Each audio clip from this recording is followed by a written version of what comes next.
Ya pemirsa, saya akan langsung perkenalkan narasumber yang telah hadir di studio pada malam hari ini. Kita akan mulai dari sebelah kanan saya. Terlebih dahulu telah hadir Bapak Max Sopakua, Majelis Tinggi Partai Demokrat. Selamat malam Pak Max, apa kabar? Assalamualaikum. Dan juga telah bergabung Bapak Lukman Edi, Ketua DPP PKB. Selamat malam Pak Lukman. Assalamualaikum.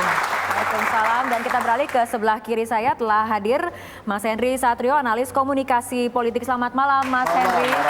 Dan juga bergabung Mas Burhanuddin Muhtadi, Direktur Eksekutif Indikator Politik Indonesia. Mas Burhan, selamat malam, apa kabar? Dan juga ada Ekonom Indef, Mas Bima Yudhistira telah bergabung juga. Selamat malam, Mas Bima. Kita akan awali perbincangan dari Pak Lukman terlebih dahulu. Tadi seperti kita dengarkan pernyataan dari beberapa orang tadi dalam tayangan. Debat kelima ini akan menjadi debat yang terakhir di hari terakhir masa kampanye sebelum menuju masa tenang atau 4 hari menjelang hari pencoblosan. Apa yang akan dipersiapkan sehingga membuat debat pamungkas ini menjadi berbeda dibandingkan debat-debat sebelumnya?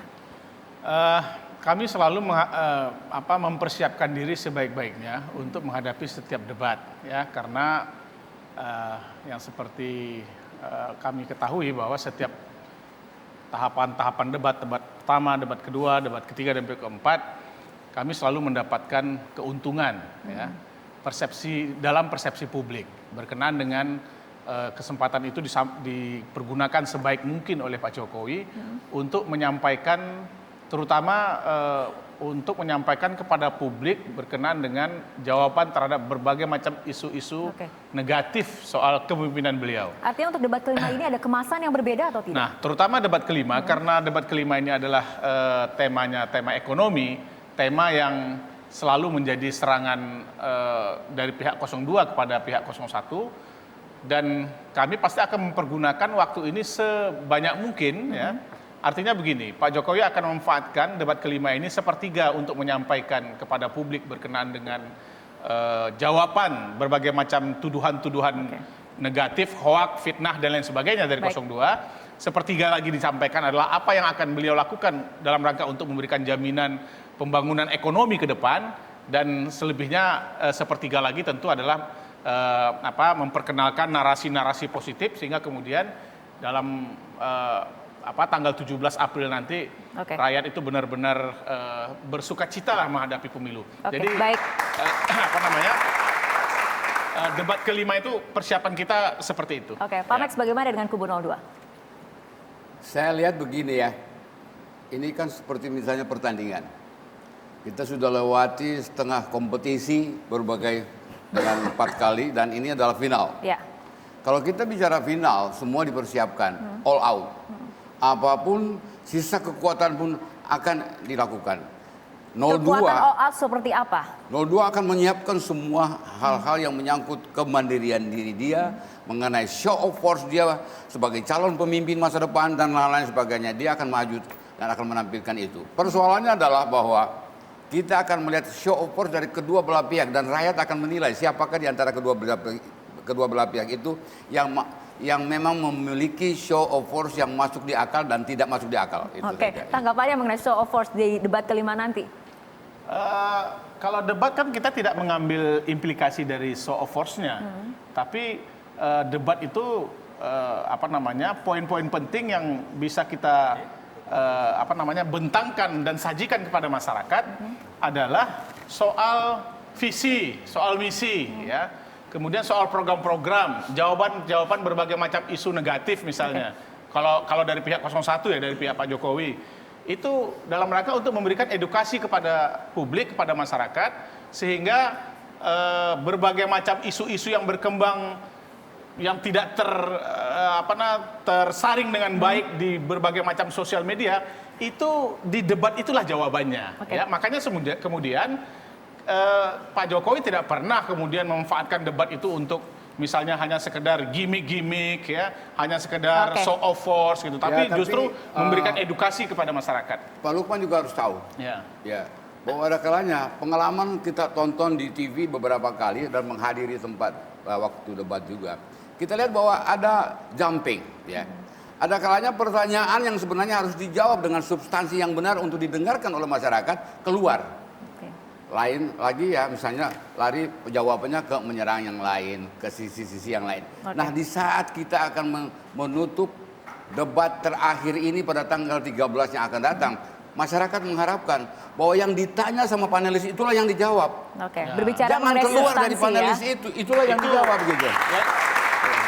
Itu selama ini kami sebagai TKN memberikan memberikan masukan kepada Pak Jokowi dalam kerangka itu, ya. Sehingga kemudian debat 1 sampai debat ke-4, insya Allah itu tidak ada pertanyaan-pertanyaan yang tidak terjawab secara substansial. Walaupun pihak 02 selalu memancing untuk keluar dari tema. Pak Lukman, kita berbicara mengenai tema, kita ke Mas Bima terlebih dahulu. Ini temanya mengenai ekonomi, kesejahteraan sosial, keuangan atau finansial, investasi, perdagangan, serta industri. Dari segi tema, mana kemudian yang akan paslon yang merasa akan diuntungkan ataupun diunggulkan? Saya kira yang paling menarik yang pertama dia bisa menjelaskan waktu yang debat yang pendek itu, dia bisa menjelaskan tadi kondisi ekonomi yang existing sekarang. Karena sekarang sedang banyak orang bertanya, apa betul daya beli masyarakat kita melemah? Padahal inflasi kita misalkan hanya 3%, cukup rendah dibandingkan era Pak SBY misalkan bisa di atas 6% pada waktu itu. Atau apa betul kemudian pertumbuhan ekonomi 5% itu kemudian cukup? Nah ini sebenarnya data itu selalu bisa dipersepsikan dan bisa dianalisis dengan berbagai cara. Nah nanti kita ingin melihat Pak Jokowi bisa nggak kemudian mengeksplorator lebih jauh lagi bahwa pertumbuhan ekonomi 5% misalkan di tengah gejolak ekonomi global dan pertumbuhan global itu sekarang dikoreksi bahkan cuma 3,3% menurut IMF. 5% itu sudah cukup. Begitu juga kemudian pihak 02. Kalau dia bisa menyampaikan kritik bahwa mohon maaf, pertumbuhan ekonomi 5% sampai tahun 2030 kita terus begini, kita akan masuk dalam middle income trap atau jebakan kelas menengah. Kita akan tua sebelum kaya. Jadi kemampuan 2 ini untuk menjelaskan. Yang berikutnya lagi adalah kemampuan untuk memberikan terobosan-terobosan. Jangan kemudian naskah 2014 baik 01 dan 02 karena ini rematch itu direproduksi lagi atau dipakai lagi dengan bahasa-bahasa yang hampir sama. Kebocoran, kemandirian pangan, bahasannya itu semua, investasi itu juga. Jadi kita menginginkan publik ada nggak sih hal-hal baru yang bisa ditawarkan untuk mendongkrak kebuntuan-kebuntuan yang selama ini ada. Jangan misalkan deregulasi sudah dilakukan, nanti 02 akan bicara juga soal memangkas birokrasi. Saya kira kita perlu keluar mencari hal yang baru. Tidak hanya kemudian kritikan, tapi juga solusinya seperti apa, terobosannya seperti apa. Kita ke Pak Max terlebih dahulu. Ya saya kira terobosan itu memang sudah diprediksi lebih awal. Bahwa ketika kita mau maju untuk sebuah medan, kita sudah tahu bahwa terobosan-terobosan mana yang harus kita lakukan. 02 memang sudah memiliki modul. Bagaimana caranya dia masuk ke wilayah-wilayah kerja yang sebenarnya sekarang ini belum tersentuh atau terbengkalai dan memang dilupakan. Itulah persoalan-persoalan yang menyangkut ekonomi, kesejahteraan rakyat yang memang menjadi acuan dasar bagi 02 untuk masuk untuk pada periode yang akan datang. Narasi lama jangan selalu dibangun tadi seperti dikatakan oleh Mas Bima. Gimana? Narasi lama jangan selalu dibangun mengenai kebocoran. Saya kira yang narasi lama yang sedang dibangun itu bukan dari 02 yang narasi lama itu dibangun karena memang kinerja dari 2014 ke sini. Jadi kalau kita mau berbicara mengenai masalah apa yang harus kita lakukan ke depan, contohnya misalnya ke depan kita ada punya prospek, tetapi dalam prospek itu kita punya progres. Nah, progres ini yang kita bicarakan ke depan untuk mencapai prospek yang harus kita tuju pada 2024 yang akan datang gitu ya. Kalau saya Bang Mas, bukan soal narasi lama. Bahkan saya lebih ekstrim lagi menilainya, ini halusinasi masa lalu yang disampaikan pada hari ini. Misalnya soal kita dikuasai oleh asing sedemikian rupa, itu narasi lama. Ya, narasi yang mungkin awal reformasi. Soal misalnya kesenjangan 0,45. Tanyain saja sama pengamat-pengamat ekonomi. Kapan kita kesenjangan Gini rasio 0,45 itu bukan sekarang. Itu adalah ya, saya kira narasi Pak 15 tahun yang lalu di awal-awal harus bicara reformasi. apa yang dilakukan ke depan, bukan yang sekarang dilakukan dari 2014 itu dia. Ke depan itu yang harus kita lakukan. Ya, gitu. Tapi begini, Mbak, ya, saya itu justru melihat kenapa Pak Prabowo, kalau kita amati mulai debat pertama, sampai dengan debat keempat, narasi-narasi yang saya bilang sebagai tanda kutip narasi-narasi halusinasi masa lalu itu nggak pernah disampaikan di dalam debat. Itu disampaikan semuanya di luar debat. Ketika pidato, ketika kampanye, tapi ketika di dalam debat tidak pernah tersampaikan. Saya nggak tahu itu apa sebabnya. Ya. Pak Lukman dan juga Pak Max, kita ke Mas Burhan terlebih dahulu. Mas Burhan, ini debat pamungkas ini menurut Anda seberapa penting harus disiapkan dengan matang oleh masing-masing paslon? Tergantung tujuannya apa.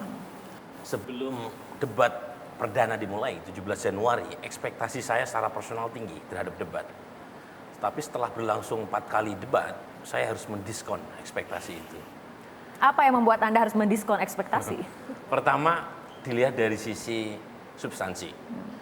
Apa yang disampaikan oleh kedua paslon itu pada dasarnya secara substansi tidak ada bedanya. Dua-duanya masuk dalam rangka populisme, meskipun dari sisi teknokrasi Pak Jokowi diuntungkan karena beliau adalah presiden incumbent. Tetapi isu-isu yang didiskusikan itu terus terang lebih banyak mengelaborasi masalah, tetapi sedikit sekali waktu yang diperlukan disajikan oleh kedua paslon untuk semacam menawarkan program apa yang akan dilakukan. Jadi kedua paslon itu dipaksa oleh format debat menjadi pengamat, bukan sebagai decision maker. Nah itu yang kurang. Kemudian dari sisi elektoral, terus terang ini debat yang paling tidak punya dampak signifikan terhadap pemilu. Sebaik apapun performa dari calon. Nah minimal dari 3 survei yang saya lakukan pasca debat yang terakhir saya nggak punya datanya. Tetapi sepertinya masa kampanye yang terlalu panjang dan kemudian isu yang terlalu diulang-ulang itu membuat pemilih itu sepertinya sudah punya pegangan. Jadi apapun hasil debat itu kemudian tidak mengubah preferensi mereka, termasuk kalangan swing voters. Jadi ini yang membuat saya tadi harus memotong harapan saya.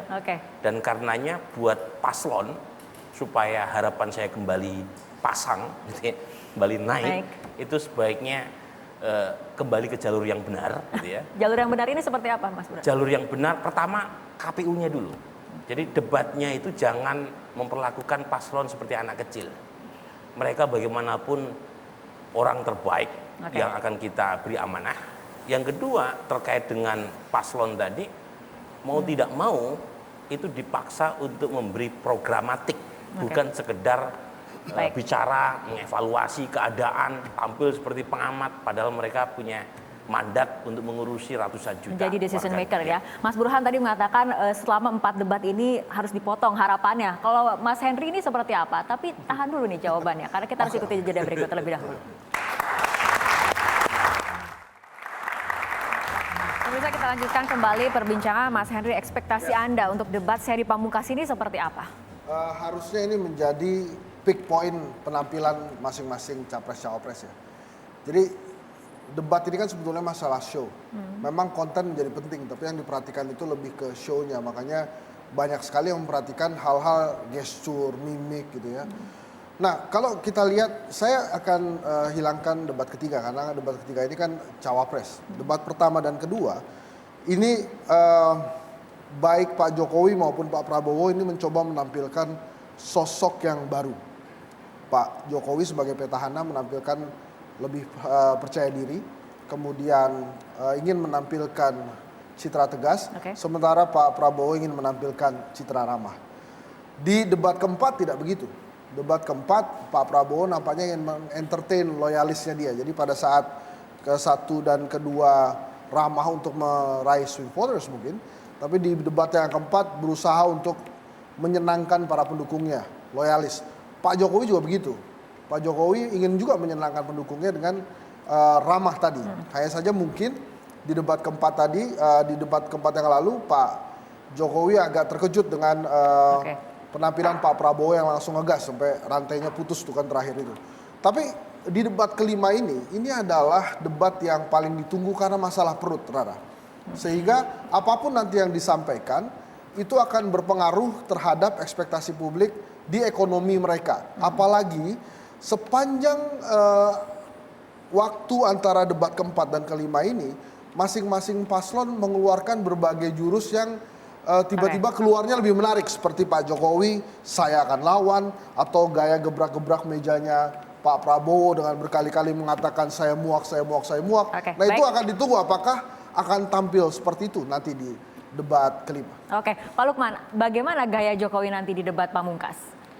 Kalau boleh saya komentarin dulu ya, debat keempat itu menurut saya sih Pak Jokowi dan Pak Prabowo sama-sama menampilkan keasliannya. Ya, Pak Prabowo yang galak tampil di debat keempat. Pak Jokowi yang ya yang selama ini orangnya halus, orangnya sabar, muncul di debat keempat. Nah, di debat kelima ini ya kami sih berharap supaya Pak Jokowi juga menampilkan apa adanya seperti profil beliau sendiri. Tetapi kan ini temanya tema berat ya, temanya tema berat. Nah, secara substansi tetap Pak Jokowi akan mempersiapkan diri untuk menjawab berbagai macam tuduhan berkenaan tema yang berat ini. Ya, tema soal pertumbuhan ekonomi, tema soal misalnya soal kesenjangan sosial, tema soal investasi, tema soal harga bahan pokok yang mahal, daya beli masyarakat dan lain sebagainya. Nah, tema-tema ini akan dimanfaatkan sepenuhnya oleh Pak Jokowi untuk memberikan jawaban faktual. Ya, memberikan faktual. Ini loh prestasi saya sebagai presiden 4,5 tahun. Baik. Pak Max. Ya, sebenarnya substansi dari debat itu sendiri kan mencari solusi. Ada sebuah persoalan yang didebatkan, ujungnya adalah kita mendapatkan solusi dari persoalan itu. Nah, masing-masing memberikan solusinya. Persoalan yang kita hadapi sekarang adalah ketika ada pertanyaan terhadap masalah yang harus dicari solusinya, keluar dia jawabannya. Kenapa? Saya setuju dengan Pak Burhan tadi, bahwa kembalikan dulu. Ya. Ada panelis, saya kasihan sama panelis-panelis yang sudah menyusun soal, tetapi soalnya itu tidak dijawab secara substansi, sehingga masyarakat tidak mendapat apa yang diinginkan dari jawaban ataupun pertanyaan yang disiapkan oleh panelis tersebut. Nah, kalau sudah demikian, saya kira bahwa pada debat terakhir ini, seperti dikatakan Pak Lukman, masing-masing akan mengeluarkan aslinya, Pak Jokowi dengan kelembutannya, Pak Prabowo dengan ketegasannya. Saya kira mudah-mudahan itu akan menjadi acuan, sehingga rakyatlah yang akan menilai siapa yang pantas untuk memimpin bangsa ini ke depan. Ya, tadi Mas Henry mengatakan bahwa tema debat kali ini memang berkaitan dengan masalah perut, dengan masalah ekonomi. Kita akan melihat bagaimana kondisi ekonomi nasional berdasarkan dari hasil lembaga survei Indikator Politik Indonesia. Kita lihat terlebih dahulu grafisnya berikut ini. Ya, ini adalah kondisi ekonomi nasional yang diperbandingkan adalah bulan Desember 2018 dengan bulan Maret 2019. Kategori ini ada yang mengatakan lebih buruk, tidak ada perubahan, lebih baik, jauh lebih baik. Untuk yang mengatakan tidak ada perubahan di bulan Desember 35,1, sementara di bulan Maret 32,9, sementara yang mengatakan lebih baik di bulan Desember 35,2 dan di bulan Maret 39,4%. Mungkin kita akan langsung ke Mas Burhan untuk menjelaskan bagaimana gambaran apa yang didapat dari grafis seperti ini. Ini sebenarnya data perseptual dan kalau kita mendasarkan dari persepsi, ada kalanya match dengan fakta, ada kalanya tidak. Tapi dalam politik seringkali impresi atau persepsi lebih penting ketimbang fakta itu sendiri. Nah, kalau kita tanyakan kondisi ekonomi itu pada dasarnya teorinya namanya rational choice atau evaluasi sosiotropik. Jadi masyarakat diminta untuk mengevaluasi kondisi umum yang terjadi di sekitar mereka terkait dengan ekonomi. Nah, kalau kita kaitkan apakah datanya match sama fakta, secara makro sebagian besar terkait. Contoh misalnya, kalau kita lihat data kemiskinan itu trennya turun. Bahkan baru kali ini kemiskinan 1 digit. Kemudian pengangguran juga turun. Meskipun kalau di Zoom ada peningkatan jumlah pengangguran terutama yang berpendidikan tinggi. Entah itu universitas maupun alumni SMK. Kemudian hal-hal lain secara umum inflasi misalnya rendah tadi disampaikan oleh Bung Bima, kisaran sekitar 3%, bahkan jauh lebih rendah dibandingkan masa pemerintahan Pak SBY. Tetapi ini yang saya kenapa saya harus mendiskon harapan. Selama pemilu kali ini perdebatan soal data itu tidak terlalu penting karena kita hidup dalam suasana post-truth. Jadi di mana orang itu lebih tertarik soal emosi, soal emotional truth. Jadi objective truth itu tidak terlalu penting. Dan sepertinya baik paslon 01 atau 02 itu lebih banyak mengapil emosi massa ketimbang asik bicara soal data. Itu yang terjadi selama debat. Itu yang terjadi. Selama Misalnya Pak Jokowi pun pada titik tertentu itu tergiring, tergoda untuk masuk pada isu-isu yang suka tidak suka, itu masuk pada isu-isu yang diinginkan oleh paslon 02. Oke. Jadi isu misalnya soal emak-emak, sembako mahal, price and Oke. job, itu kalau dikaitkan sama data, nggak kena. Contoh lagi misalnya, Oke. soal pekerja Cina. Datanya clear bahwa ada peningkatan pekerja Cina, tapi kecil sekali dibandingkan dengan populasi penduduk kita. Kemudian investasi, seolah-olah investasi dari Cina itu paling tinggi, padahal yang paling tinggi dari Singapura. Yang nomor 2 juga bukan Oke. dari Cina, dari Jepang. Tetapi lagi-lagi karena suasananya post-truth, orang tidak lagi melihat angkanya seperti apa, Oke. tapi digiring ke arah algoritma rasa. Nah itu tuh yang membuat rasionalitas kita seakan-akan itu menurun ya, kualitasnya dibanding Digeser ke dengan dulu algoritma rasa menurut Mas Burhan. Kita ke Mas Bima terlebih dahulu, catatan dari segi ekonominya sendiri. Tadi sudah disinggung mengenai adanya isu-isu masalah pertumbuhan ekonomi, tingkat kemiskinan, pengangguran. Sebetulnya PR apa yang harus dijawab oleh masing-masing paslon yang paling esensial dan ini bisa menjadi jawaban atas isu komprehensif dari ekonomi itu sendiri? Ya, jadi pertama kita harus lihat ya, yang nonton debat nanti bukan hanya voters atau warga negara Indonesia. Tapi yang akan nonton debat dan menentukan sekali bagi perekonomian salah satunya adalah para investor global. Itu juga mencermati nih, masuk akal nggak nih? Apa tawaran programnya, kemudian data-datanya masuk akal. Jadi mereka yang sebenarnya berpengaruh. Nah kalau kita lihat nih, kita coba untuk menyimpulkan kira-kira 4 poin penting yang harusnya ada pada saat debat nanti. Pertama kita buka dulu tadi, pertumbuhan ekonomi bukan hanya soal tingginya, tapi tadi betul soal kualitas pertumbuhan ekonominya. Nah kita nggak boleh denial atau menolak kenyataan bahwa memang tingkat kemiskinan misalkan sekarang sudah turun ya di bawah 10% atau single digit tadi. Tapi janji pada waktu RPJMN 2015-2019 pada saat itu kan 7-8%. Artinya masyarakat ini bisa jadi melihat oke, turun angka kemiskinan tapi kok masih belum ekstrim penurunannya. Kita pengen minta yang 7% itu. Nah mungkin itu bagaimana cara mendelivernya. Jadi kualitas. Yang kedua berkaitan kemudian dengan industri. Nah industri bagaimanapun juga memang masyarakat secara umum melihat apa sih industri. Ini adalah konsumsi elit. Tapi jangan salah bahwa di sektor industri itu salah satu serapan tenaga kerja yang paling besar. Setelah kemudian ada pertanian dan perdagangan. Jadi kita pengen bahwa kedua ini dari debat-debat kemarin nggak pernah muncul bicara soal tenaga kerja, bicaranya dua-duanya 01 dan 02 bicara dari sisi penawaran. Tapi bagaimana menstimulus sektor industri manufaktur itu akhirnya miss. Tiba-tiba kita langsung loncat ke 4.0, semuanya bicara 4.0, padahal secara substansi 2.0 dan 3.0-nya saja belum terlewati. Yang kemudian yang ketiga dan keempat sedikit lagi itu berkaitan kemudian tentang bagaimana program-program sosial ke depannya, khususnya dana desa.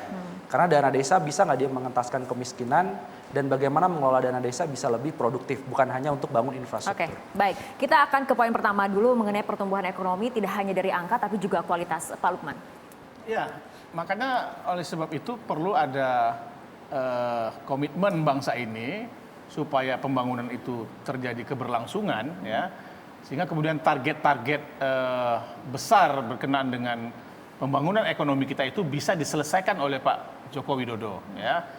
Menambah masa jabatan 5 tahun lagi adalah solusinya. Ya. Dengan pada hari ini membangun sebuah pondasi yang baik, gitu ya, sebuah pondasi yang memberikan keyakinan kepada publik bahwa ini akan kita lanjutkan dengan 5 tahun ke depan, sehingga kemudian target-target ideal kita soal misalnya inflasi yang paling ideal seberapa, kemudian pertumbuhan yang paling ideal seperti apa, investasi yang paling ideal seperti apa, itu bisa dilanjutkan oleh Pak Jokowi. Nah, kami sebenarnya jujur saja, kami jujur kalau kemudian ada kritikan-kritikan yang sifatnya konstruktif membangun, berkenaan dengan capaian kinerja selama 4,5 tahun, itu akan dilakukan perbaikan oleh Pak Jokowi. Tetapi kalau kemudian narasi yang dikembangkan itu adalah narasi yang sama sekali menisbikan ya apa yang sudah dilakukan oleh Pak Jokowi selama 4,5 tahun, bahkan apa yang dilakukan oleh Presiden Indonesia sebelum Pak Jokowi 10 tahun sebelumnya, itu saya kira sudah tidak masuk akal juga gitu ya. Itu yang kemudian saya katakan sebagai bentuk halusinasi masa lalu yang jauh sekali ke belakang, yang tidak cocok. Bukan hanya tidak cocok 4,5 tahun ini, 15 tahun saja tidak cocok. Semasa kepemimpinan Pak SBY saja sudah nggak cocok apa yang disampaikan oleh Pak Jokowi. Anda udah ya saya bisa. Ini kawan saya di DPR dulu. Jadi sebenarnya kita mau melihat bahwa kita bicara pembangunan. Ada pembangunan ekonomi, ada pembangunan mental, ada pembangunan manusia seutuhnya, dan ada pembangunan fisik. Ya. Boleh kita berbicara mengenai itu sepanjang mungkin. Tetapi persoalannya adalah bagaimana pembangunan itu mengakomodir kepentingan nasional. Dalam hal ini adalah tenaga kerja. Jangan sampai pembangunan ini meninggalkan aspek tenaga kerja yang juga sekarang ini menjadi persoalan besar. Makanya 02 Pak Prabowo dan Sandi itu menitik beratkan bagaimana pembangunan ini bisa mengakomodir kepentingan masyarakat secara utuh. Dan disitulah kita bicara bahwa masalah ekonomi akan berjalan dan lain-lain. Ini juga harus diluruskan. Ringkas saja ya. Ya, singkatnya bahwa tingkat pengangguran faktanya adalah menurun. Maka kalau mau melakukan solusi tadi untuk meratakan pembangunan, saya sepakat dengan Mas Burhan tadi, pilih pengangguran mana yang paling bermasalah. Ternyata yang tingkat pendidikannya paling tinggi, SMK, diploma, universitas. Nah itu yang saya kira harus diarahkan fokus ke sana. Oke, baik. Pak Max tahan dulu respon dari Pak Max dan juga Pak Lukman karena kita harus jeda terlebih dahulu. Kami akan segera kembali sesaat lagi. Perbincangan kembali kami lanjutkan, kita ke Mas Henry. Mas Henry, tadi kita sudah banyak membahas mengenai isi dari tema itu sendiri dari segi substansi. Kalau kita kaitkan lagi dengan politik, apa catatan dari Anda? Ya, terkadang para paslon, capres-cawapres ini ingin membuat kesan atau membuat citra bahwa dirinya up to date, sangat milenials dan sangat kekinian. Sehingga pada saat bicara itu terjebak dengan industri 4.0 misalnya, digital-digitalan gitu. Padahal negara kita ini adalah negara agraris dan negara maritim. Kenapa kemudian para capres-cawapres ini tidak bicara tentang bagaimana menggunakan digital untuk meningkatkan hasil pertanian kita atau meningkatkan hasil kemaritiman kita? Jangan sampai debat capres-cawapres ini hanya untuk orang-orang di kota saja. Tapi teman-teman kita yang berada masih di pedesaan itu tidak mengerti apa yang diperbincangkan. Makanya saya sih mengharapkan bicaranya nggak usah terlalu ketinggian tentang bagaimana angka-angka itu, tapi bagaimana caranya mensejahterakan masyarakat dengan apa, misalnya dengan sembako murah gitu ya. Tapi juga hati-hati, nanti bisa dijawab juga oleh Pak Lukman. Karena ada beberapa menurut saya kartu-kartu yang dikeluarkan Pak Jokowi itu juga seperti pengakuan kegagalan dia di pemerintahan. Sembako murah misalnya, kartu sembako murah itu bisa saja dipersepsi karena Pak Jokowi gagal menghadirkan sembako murah saat ini. Pak Lukman, tanggapannya langsung. Iya, di debat kelima ini, dan kami tetap konsisten walaupun misalnya ada godaan-godaan untuk memberikan jawaban dengan soundbite yang keren, yang mungkinnya yang populis gitu ya, menjawab narasi-narasi berat yang dari Prabowo dengan narasi-narasi serupa. Lantas masyarakat misalnya dianggap tidak terlalu tertarik dengan angka-angka, grafik-grafik ya, progres dan lain sebagainya. Kami tetap konsisten ya. Angka itu penting untuk kami sampaikan kepada publik ya. Pelan tapi pasti ya, terus-menerus kami sampaikan supaya pada akhirnya publik bisa memberikan rasa keyakinannya kepada Pak Jokowi bahwa apa yang dilakukan beliau selama 4,5 tahun ini benar. Selama 4,5 tahun ini. Sebentar, Pak Lukman. Kenapa saya katakan itu penting? Karena tadi yang dikatakan oleh Mas Burhan misalnya, ini tentang rasa. Jadi pada saat bicara tentang ekonomi sangat terkendali, maka masyarakat akan kembali lagi apa yang mereka rasakan sehari-hari. Itu benar, Mas Henry, itu benar. Tetapi kita tidak bisa lepaskan idealisme kita untuk menyampaikan ya narasi-narasi yang benar, data-data yang benar sebagai bentuk tanggung jawab kita kepada masyarakat, memberikan edukasi yang sebaik-baiknya kepada masyarakat. Masalahnya kemudian Pak Jokowi harus mencari narasi-narasi yang dipahami dan dimengerti oleh masyarakat. Itu adalah menjadi tugas kami juga untuk menyampaikan kepada Pak Jokowi, ini loh soundbite-nya Pak Jokowi yang bisa Pak Jokowi menyampaikan bahwa ada makna soal pertumbuhan yang baik misalnya, apa soundbite-nya. Itu tetap menjadi bahagian yang kami berikan masukan kepada beliau. Tetapi tanggung jawab kami sebagai sebuah anak bangsa, seorang anak bangsa untuk memberikan fakta-fakta sebenarnya kepada masyarakat, walaupun itu membosankan, tetap kami lakukan. Oke, Mas Henry, kita ke Mas Burhan. Memang kalau soal data itu kan tergantung cara pandang kita dalam melihat. Dan sebenarnya pada titik itu kedua paslon punya cara atau celah masuk. Misalnya soal pertumbuhan ekonomi 5,sekian%. Buat petahana itu akan sangat mudah untuk tergoda menjadikan referensi grupnya adalah negara-negara G20. Karena 5,sekian% itu relatif nomor 3 terbesar. Mungkin kalah dengan Cina atau India atau mungkin kemarin Turki ya sempat naik. Nah, tetapi buat paslon seperti Pak Prabowo itu bisa kemungkinan akan menariknya dibandingkan dengan negara-negara Asia Tenggara. Jadi melihat gelas setengah penuh, setengah kosong. Kalau saya itu sebenarnya ingin tertarik kalau panelis di KPU dan saya coba menanyakan kepada Anda berdua, itu menanyakan kebijakan ekonomi yang tidak populis tapi harus diambil. Contoh misalnya, ini belakangan saya sering kumpul sama banyak pengusaha karena diundang mengisi acara Political Outlook. Salah satu reform yang tidak pernah disentuh oleh presiden siapapun adalah soal isu pekerja, pesangon yang terlalu mahal. Nah, kalau misalnya nih pasangan yang Anda dukung ditanya kalau menang, berani nggak menyentuh isu ini? Isu yang membuat tentu tidak populer di mata para buruh. Sementara kita kalah jauh misalnya dari sisi macam-macam dibanding dengan Vietnam, dibanding dengan negara-negara tetangga. Berani nggak menyentuh isu reformasi masalah ketenagakerjaan? Oke, kebijakan ekonomi yang tidak populis tapi harus diambil, berani atau tidak? Ya, saya kira itu kan sebuah keniscayaan dari sebuah keinginan untuk memimpin. Siapapun yang akan memimpin bangsa ini dia sudah mengancang-ancang bagaimana prospek yang harus dia capai ke depan. Artinya berani atau tidak mengambil kebijakan yang tidak populis? Saya kira harus berani, kalau tidak akan diketawain sama rakyat nantinya. Saya misalnya di daerah pemilihan saya berbicara sama teman-teman di sana. Mereka mendengarkan apa yang disampaikan di dalam debat, tapi mereka tidak mengerti apa yang sebenarnya hasil yang dicapai di sana. Nah, inilah yang kita bicarakan bahwa apa yang mau disampaikan termasuk masalah kesenjangan ekonomi, masalah yang menyangkut kesejahteraan rakyat, itu harus tuntas untuk didengarkan oleh pada masyarakat. Baik. Kalaupun hanya sampai batas misalnya hanya sifatnya global saja, kapan masyarakat akan mengerti? Apalagi kalau Pak Burhan sudah bicara mengenai masalah tenaga kerja, pesangon, gaji pegawai negeri, pegawai honorer dan lain-lain sebagainya. Itu persoalan mendasar yang jadi harus ditangani. Jadi berani atau tidak kalau misalnya kebijakan ekonominya tidak populis? Bagaimana? Berani atau tidak, Pak? Jadi mengambil kebijakan ekonomi yang tidak populis. Ya, saya kira kalau untuk kesejahteraan rakyat, untuk tidak populis itu pernah dilakukan oleh SBY. Biarpun tidak populis, yang penting untuk kesejahteraan rakyat itu. Kalau Pak Jokowi, jangan paksa beliau untuk membuat kebijakan-kebijakan, program-program yang tidak disenangi oleh rakyat.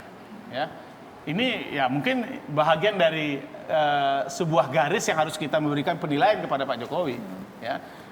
Bukan saja untuk 5 tahun ke depan, selama 4 tahun setengah ini juga seperti itu beliau. Ya, ketika ada sebuah kebijakan yang itu berdasarkan usulan misalnya dari menteri-menterinya, tapi kemudian mendapatkan respon negatif dari masyarakat, selalu beliau katakan saya akan berpihak demi kepentingan rakyat. Ya, walaupun justru itu mungkin dari sisi dari sisi pendekatan yang lain merugikan beliau misalnya, ya, dari sisi misalnya hubungan ekonomi dengan negara-negara lain, negara tetangga dan lain sebagainya. Tapi begitu berkenaan dengan kepentingan rakyat, beliau selalu memilih kepentingan rakyat. Kalau begitu usulan para menteri itu nggak benar dong kalau Pak Jokowi gitu ya. Pak Jokowi tetap sebagai penentu. Ya, usulan dari menteri-menteri boleh beragam. Ya, apa yang boleh beragam dan boleh nggak benar. Apa yang ditampilkan sekarang ini yang sering dikoreksi dan dikomentari oleh publik adalah bahagian dari misalnya usulan-usulan dari menteri-menteri pembantu-pembantu beliau. Pak dan juga penentunya tetap Pak Jokowi. Kita harus tahan dulu, kita akan tunggu catatan ekonomi yang lain dari Mas Bima, tapi kita akan ikuti jeda berikut terlebih dahulu.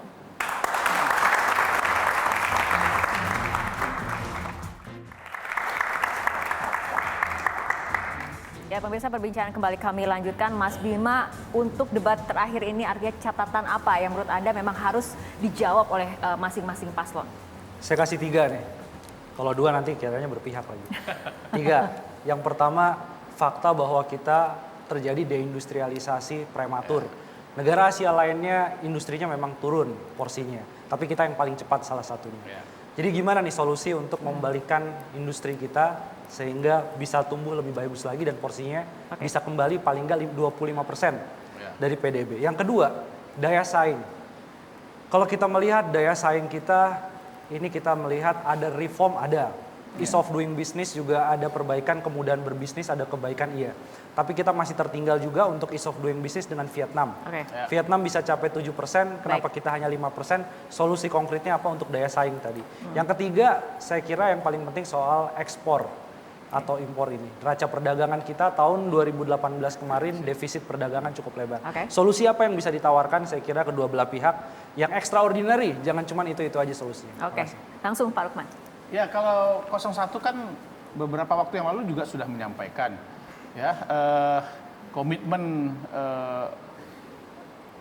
periode pertama ini kita membangun infrastruktur secara masif ya sebagai fondasi supaya kita juga punya daya saing dengan negara-negara tetangga. Tetapi untuk ke depan kita membangun sumber daya manusia secara masif juga ya. Sehingga kemudian dengan sumber daya manusia yang berkualitas, yang unggul, jawaban persoalan-persoalan misalnya daya saing, persoalan-persoalan masuk kepada dunia industri itu bisa terjawab melalui persiapan sumber daya manusia yang unggul. Kemudian pemerintahan yang kemarin Pak Jokowi juga menyampaikan bahwa dia punya niat yang kuat untuk 5 tahun ke depan membangun sebuah pemerintahan yang modern ya, yang modern, menggunakan secara full 100% komitmennya untuk membangun planning misalnya, kemudian budgeting ya, kemudian pemerintahan yang digital ya, Dilan ya, digital melayani ya, itu adalah bagian untuk memperbaiki daya saing kita. Sehingga kemudian kalau kemudian itu memberikan supporting terhadap pembangunan industri yang lebih maju lagi ke depannya, itu bisa dijawab melalui persiapan-persiapan seperti Solusi itu. kubu 01, solusi kubu 02. Saya kira adalah komitmen politik yang memang sudah disampaikan beberapa waktu yang lalu bahwa ketika pasangan 02 akan maju dan berhasil menduduki kursi pemimpin, mereka sudah punya modul untuk menyampaikan, termasuk persaingan-persaingan di luar negeri, persaingan industri dan lain-lain sebagainya. Itu adalah acuan dasar. Kenapa? Semuanya yang kita bicarakan tadi, kita kembali lagi, adalah untuk kesejahteraan rakyat. Bagaimana semua proyek, semua keinginan itu dibuat hanya untuk meningkatkan kesejahteraan rakyat dan meningkatkan negara Republik Indonesia ini lebih terkenal di mata dunia internasional gitu. Baik Pak Max, kita ke Mas Burhan dan juga Mas Heri. Kita ke Mas Heri terlebih dahulu. Ini juga sekaligus closing statement. Artinya untuk debat kelima ini merupakan debat terakhir di hari terakhir masa kampanye menuju masa tenang. Bagaimana mengoptimalkan atau memanfaatkan debat ini? Jadi saat ini memang zamannya relevansi. Jadi mana pemimpin yang paling relevan buat rakyat. Itulah yang harus nanti ditampilkan oleh capres-cawapres kita. Tapi jangan lupa, kedua capres ini kan pernah tampil sebelumnya. Dua capres ini pernah dinilai oleh masyarakat. Maka saran saya, jangan lupa untuk memberikan porsi yang juga besar kepada cawapres. Karena bisa saja pada saat para pemilik suara enggan memilih capres, maka dia akan menjatuhkan pilihan pada cawapresnya. Gitu baik. kira-kira. Mas Burhan. Kalau saran saya lebih kepada KPU dan panelis. Jadi selama ini ada semacam keinginan untuk merekrut panelis dari kalangan akademisi. Justru saatnya merekrut mereka yang punya pengalaman di lapangan. Karena bagaimanapun yang dibutuhkan bukan teori, tapi aksi. Nah, ini yang paling konkret saja. Kalau misalnya mereka berkuasa, tantangannya sedemikian rumit dan rakyat itu tidak monolitik, itu apa yang mau diambil? Karena kebijakan itu tidak semudah membalikan telapak tangan. Jadi harus dikonfrontir. Karena bagaimanapun Mario Cuomo pernah bilang, berkampanye itu seperti membuat puisi, memerintah itu seperti membuat prosa. Jauh lebih rumit. Nah, tugas KPU dan para panelis mengkonfrontasi dengan prosa. Tanya mereka, jangan biarkan para paslon menyodorkan daftar keinginan. Karena bagaimanapun ruang di APBN terbatas. Uangnya dari mana? Kalau programnya sedemikian banyak yang ditawarkan kepada publik. Ya, kita lihat bagaimana nantinya penampilan dari masing-masing paslon dalam debat pamungkas nanti, karena ini akan menjadi debat terakhir di hari terakhir masa kampanye menjelang masa tenang dan juga 4 hari menuju masa pencoblosan nanti. Dan kita lihat bagaimana hasil dari debat kelima nanti. Dan demikian perbincangan kami dalam Election Talk untuk malam hari ini. Jangan lupa untuk tetap saksikan Election Talk setiap Kamis pukul 20:05 waktu Indonesia Barat. Mewakili kerabat kerja yang bertugas, saya Fitri Megantara mengucapkan terima kasih atas kebersamaan Anda. Sampai jumpa minggu depan.